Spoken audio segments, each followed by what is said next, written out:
Père Fabio, est-il possible d'être heureux de souffrir? Tout dépend de la façon dont nous souffrons, non? Il y a des souffrances qui rachètent, sont celles que vous découvrez la raison de la souffrance. Je vis donc une privation dans ma vie, disons, je vais donner un exemple.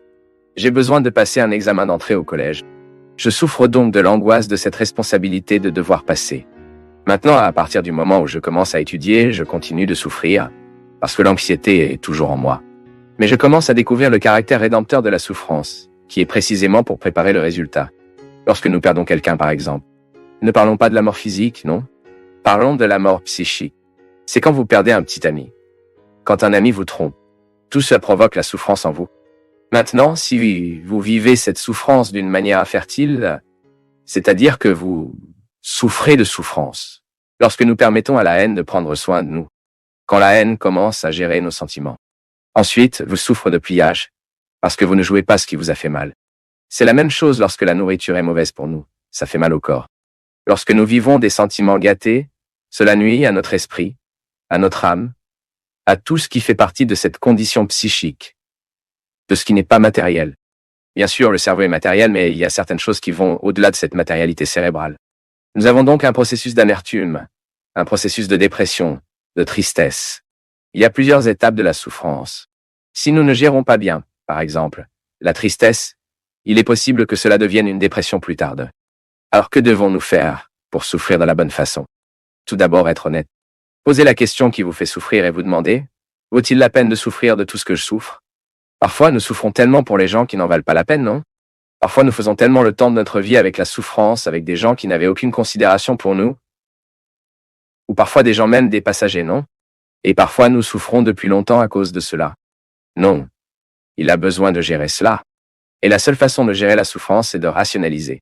Ce qui cause la souffrance en nous, c'est la façon dont nous pensons que la souffrance. Une idée me fera du mal alors que je nourris cette idée en moi. Maintenant, si je reconstruis, si je remplace l'idée qui est mauvaise pour moi par une idée qui me rend bien, alors je commence à surmonter la douleur. Je commence à surmonter la souffrance. Nous pouvons donc chercher cette réalisation. Nous pouvons être heureux même au moment de la souffrance. Regardez simplement la souffrance d'une manière nouvelle, d'une manière différente, et ne soyez pas amer en étendant trop l'expérience dont vous auriez besoin. Ce qui pourrait être très court. Parfois, nous trouvons des gens qui ne se lient pas d'amitié avec vie. Nous devons faire ce pacte avec la vie tous les jours, mon peuple. Tout le monde souffre. Il ne vous faut pas usage que vous pensez que c'est votre privilège que vous souffrez, n'est-ce pas? Nous souffrons tout le temps pour des questions qui nous appartiennent. Maintenant, vous êtes-vous demandé si nous allons arrêter notre vie parce que nous souffrons? Donc le monde ne marche plus. Et le plus intéressant est que lorsque nous gérons bien la souffrance, nous grandissons en tant que gens. Nous devenons plus intéressants. Nous nous sommes améliorés. Nous avons plus d'histoire à raconter. Nous avons plus de contenu, dites-le. Le contenu de la vie est directement associé à ce que nous savons faire avec les événements. C'est ce que tôt ou tard nous serons en mesure de nous rappeler, nous serons en mesure de dire, nous pouvons témoigner, nous pourrons donner un exemple et le meilleur, jusqu'à ce que ceux qui traversent la même situation aient faire, je ne sais pas comment agir. Avons-nous besoin de tout le temps pour bien gérer ce qui nous arrive? Parce qu'au moment où nous gérons bien nos vies, nous aidons même à aider à gérer la vie de l'autre également. Mais vous ne voudrez pas gérer la vie de l'autre si vous ne gérez pas la vôtre. Vous devez d'abord avoir cette responsabilité avec ce qui vous appartient. Souffrez au bon moment.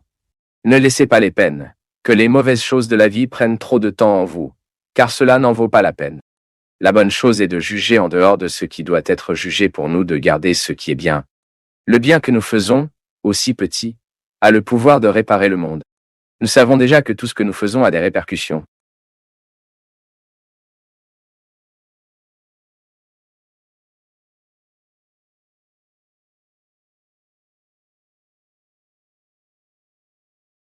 Même nous vivons même un certain apprentissage que seule la perte de quelqu'un de très essentiel dans nos vies nous enseigne. L'une est ce que le poète Miyakuto, l'écrivain mozambicain, parle si intéressant. Les morts bien-aimés, ils n'arrêtent jamais de mourir. Chaque jour, vous devez vivre avec cette mort. Voir? Et ainsi.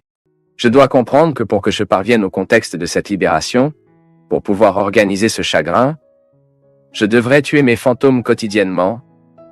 Je devrais gérer à nouveau la nouvelle. Il est mort. N'existe plus. Et chercher les ressources que la vie peut m'offrir afin que je puisse atteindre ce surmonter. Dieu nous mûrit pour que nous puissions comprendre ce refrain. Que le verset a un verset. Que la loi a un revers. Que le prix gratuit a. Que la vie a contraire. Mais même dans ces contraires, nous pouvons être très harmonieux. Et que la grandeur d'une âme dépend précisément de la capacité que l'âme doit réconcilier les opposés en lui-même. Donc la liberté intérieure m'aide à faire cela, m'aide à dire au revoir, m'aide à perdre. Combien de choses ai-je perdu dans ma vie? Combien de personnes ai-je perdu dans ma vie? Il y a des gens qui sont jaloux de la voiture et se mettent très en colère, perdent tout leur équilibre quand vous savez que quelqu'un a utilisé sa voiture ou quand il y avait une égratignure là-bas. Il perd sa paix et il ne dort pas. Nous nous accrochons à des situations auxquelles nous nous accrochons aux gens, nous nous accrochons au statut, nous nous accrochons à l'image que nous avons. Et il y a des gens qui n'acceptent pas le processus de vieillissement parce qu'ils ont un attachement à l'image qu'ils avaient dans leur jeunesse. Le manque de liberté intérieure nous rend de plus en plus attachés. Qu'est-ce que la jalousie? C'est un attachement désordonné à une personne, à une situation, à un objet. Cet heureux pour toujours, il existe, puisque vous comprenez cette heureuse pour toujours comme une lutte quotidienne, afin que le contentement d'être les uns avec les autres soit né du combat. L'engagement de faire fonctionner cette relation. Nous n'avons pas le droit de prendre des contes de fées et de les amener à nos vies comme si nous avions l'obligation de jouer les mêmes rôles que ceux qui sont écrits dans la littérature. Non. La parole de saint Paul en Galates nous parle brillamment, d'une manière sans voix. C'est vraiment libre que le Christ nous libère. Par conséquent, restez fermes, et ne vous laissez pas vous soumettre à nouveau au jugement de l'esclavage. Regardez comment le processus ne se termine pas au moment où nous étions libres. Une fois libéré, je me dirige vers ma liberté intérieure. Je dois m'assurer que les situations ne s'oppresseront plus, car toutes les structures qui nous asservent continuent. Je me souviens quand ma sœur est morte. Mon Dieu au paradis. Je pensais que je ne pourrais jamais me réjouir avec quelque chose. Telle était la profondeur de cette douleur. Je vends ma mère enterrer ma sœur. Je me demandais. Je pense que ma mère ne pourra jamais sourire pour se réjouir dans une situation. Mais elle, impliquée dans la grâce de Dieu, se rétablit lentement.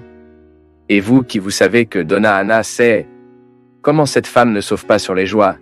Non. Sans objectif, un être humain ne va pas loin. Mais l'objectif est toujours un facteur qui est attaché à un idéal, alors je veux cela pour moi. Mais ce que je reconnais aujourd'hui ne me donne pas les conditions de vivre cet objectif. Alors vous vous mettrez, mais que leurs objectifs, ils ne restent pas compte de leur processus actuel. Je ne peux pas voir un objectif qui ne tient pas compte de ce que je suis. J'ai besoin d'attacher mes objectifs à ma réalité. Et en réalité, je peux toujours interférer. Mais je pense qu'il est temps. Le temps est merveilleux. Et il est le Père de la vérité dans tout. Montre tout. Rien n'est déguisé. C'est difficile. Le temps montre nos excès. Il a nié nos mensonges. Il est damné. Vous qui nous accompagnez à la maison, peut-être vous identifiez un peu à cette conversation, parce que vous aussi, dans les cas de votre vie, vous sentez également souvent prisonnier de vos petits sentiments. Ce qui est le plus primitif en vous. Cette opportunité que nous avons ici pour nous rappeler que le christianisme est l'invitation quotidienne à accéder à ces dimensions primitives, et c'est pourquoi mon peuple, que j'aime souligner chaque fois que le contexte de la religion est le contexte de la maturité humaine. Nous ne pouvons pas plier nos genoux sur le sol pour prier Dieu en oubliant nos causes.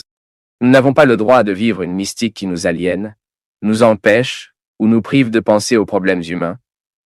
Nous n'avons pas le droit de vivre une relation avec Dieu qui ne nous met pas dans l'obligation quotidienne de regarder ce nous vivre.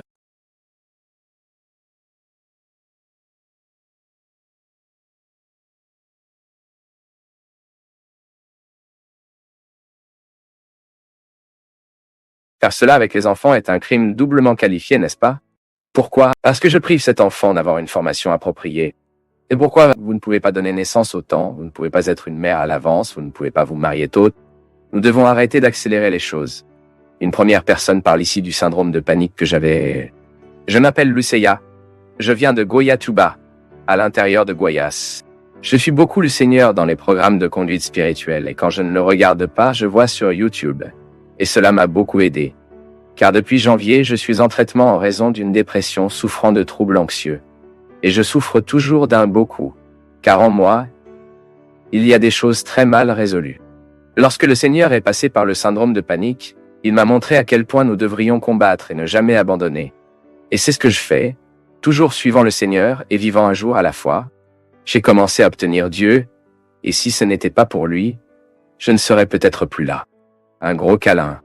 Lucia, merci beaucoup pour votre partage, pour l'opportunité que nous avons de refléter ce problème. Chaque fois que je peux, je l'ai apporté ici. La dépression est une maladie très grave et très grave. Il est parfois considéré par beaucoup comme frais, et non. Nous avons, et vous avez dit, ces inconforts de l'âme, ils nous nuisent beaucoup et ce n'est pas facile de les gérer. Mais il est bon pour vous de réaliser, j'ai vu que vous en êtes très attentif, d'après ce que vous avez écrit, que vous identifiez qu'il y a des choses qui sont mal résolues dans votre vie. C'est le point de départ. Parfois, la dépression n'est qu'une conséquence d'une vie qui est mal vécue. Et il ne sert à rien de prendre le médicament uniquement.